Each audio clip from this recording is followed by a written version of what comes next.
for you later on. John, thanks very much. John Watson there with the sport. Now, a senior cabinet minister is criticising the amount of time the government has spent on plans to legalise same-sex marriage in England and Wales. The proposals will be debated in the House of Commons on Monday. But last night, the Defence Secretary, Philip Hammond, told the BBC One's Question Time that there was a real sense of anger about attempts to change the definition of marriage.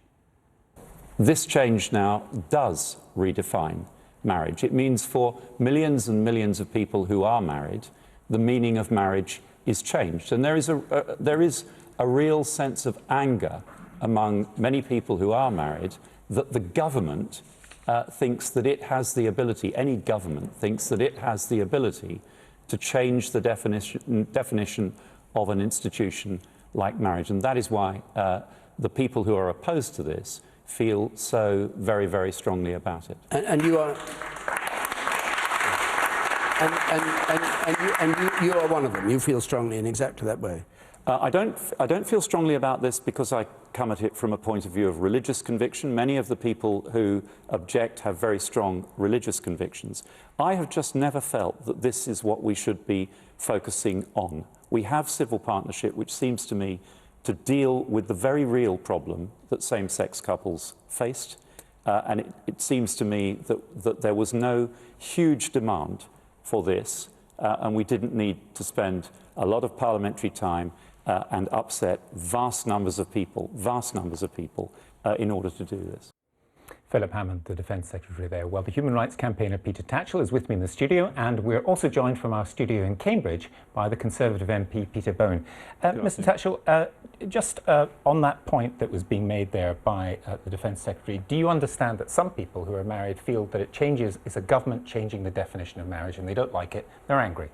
Well, we know from a succession of opinion polls that over 70% of the British people support the right of gay couples to get married. We also know that 58% of religious people in this country support the right of gay people to get married. So quite clearly there is a public mandate and support for this equality bill. We know that the government is committed to the principle of equality. The people who are taking up and wasting time are the critics and opponents who are standing in favour of discrimination.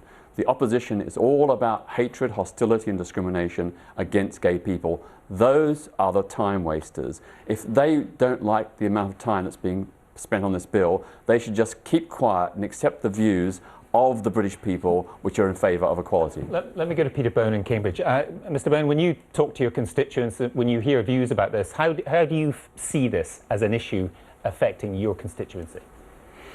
Well, first of all, I think Peter might want to sort of think about what he's just said there. I mean, to suggest that everyone who opposes gay marriage is somehow anti-gay is, I have to say, rather insulting.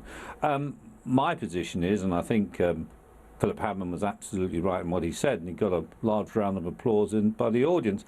And if Peter Tatchell is right, then he won't have any problem in supporting my amendment, which says, look, this was in no political manifesto, it's not in the Queen's speech. David Cameron's 3 days before the last general election promised not to bring it in. Well, why not just ask the British people what they think, and then all this argument would go away. Let the British people decide in a referendum. I think that would solve the problem, and we could move on. And Peter Tatchell, Mr Bone's got an amendment, there's also one by Tim Loughton, which effectively says, let's, in the name of equality, as he would put it, offer civil partnerships to heterosexual couples if they want it.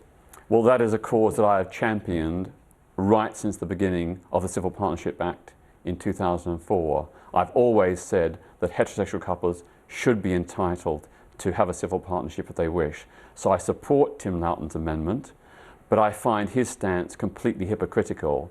He says he wants equality for heterosexual couples, but he's against equality for gay couples. He'll be voting against same-sex marriage. He'll be voting to maintain discrimination against gay couples. And Peter Bone said it's wrong for me to say that people are homophobic or for opposing this. No, I'm not.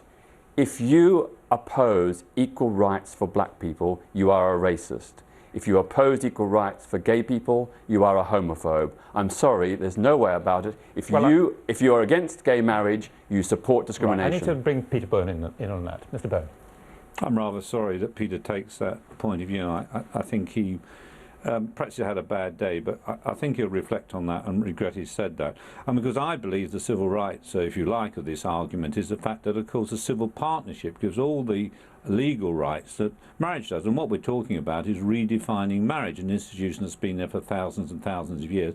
And one government with no mandate whatsoever is trying to do it. I mean, the British people, and Peter may be right. He may win a referendum if there's one held. But there are people with very deep religious and other convictions saying that redefining marriage should not be done by government without authority, because many people, of course, would not have voted for candidates if they said that they were going to support gay marriage. So I think there's a huge democratic deficit here, and we need to have a proper referendum. And just briefly to you both, beginning with you, Mr. Bone, do you think at this time this is producing a real headache for David Cameron for the reasons that you have suggested, and also because presumably you hear a lot about the economy and other issues which clearly people talk about too? Yes, I mean, we're on a free vote as Conservatives, so we can vote our conscience, which is very good, and the Prime Minister was right to do that. But I think, you know, on whatever side of the argument you're on, I have not seen a single Conservative MP who thinks this is the right time to bring in this legislation. There's far more important things we should be discussing. Mr. Tatchell? Before the last election, at David Cameron's request, I met George Osborne and Theresa May. I asked them to legalise same-sex marriage. They publicly promised before the last election that they would review the ban on same-sex marriage. It was written into Conservative Party's contract of equalities. Everybody knows that.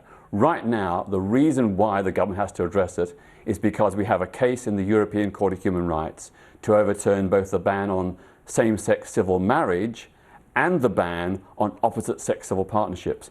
David Cameron, quite rightly, does not want to send a minister to Europe who will argue in favour of maintaining the ban on same-sex marriage. He knows the only arguments he can use would be homophobic. So he's quite rightly said, I don't want to do that, I will bring in this bill myself. And congratulations to David Cameron. We'll leave it there. Mr. Tatchell, Mr. Bone, thank you both very much. Thank you.